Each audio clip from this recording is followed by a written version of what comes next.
This wall is a good example of the garbage evolution of this drywall. So initially they had this pink stuff with, I don't know, kind of a splatter, not exactly an orange peel, some of it's kind of smooth. And then the monkey came in and decided that this thick Santa Fe looking garbage texture was the way to go. And then now we're coming in around the corner. And hopefully we get this all smooth. But it's certainly going to be an improvement. As you can see, the mud on this drywall in this corner is almost as thick as the actual drywall. It's probably 3/8 of an inch thick. So unfortunately I got to go and scrape all that off. Otherwise there's going to be a big nasty bulge on this wall right in this corner, and it's never going to look right.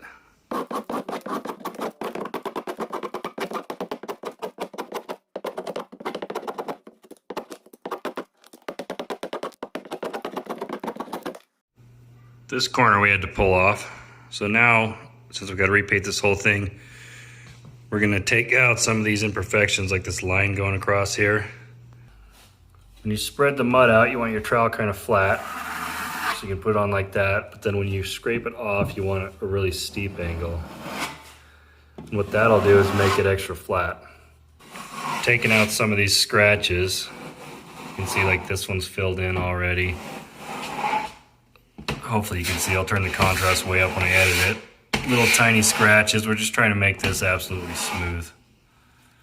Well, close to smooth. So the spots we primed are kind of a little bit glossier, and the spots we touched up are the super flat part. Hopefully you can see that. It's kind of difficult to catch on camera. So we're talking, these are like really minor things we're trying to take out to make this thing look perfectly flat.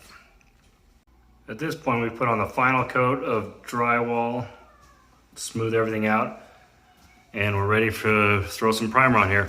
In each of these corners, inside corners, as it goes into the ceiling and down the wall, and especially around windows, if you put a bead of caulk down it, it smooths the whole thing out, and then also it won't crack later. So that's just kind of a nice fine detail to sort of polish it up, especially if you got some ugly stuff you're fixing.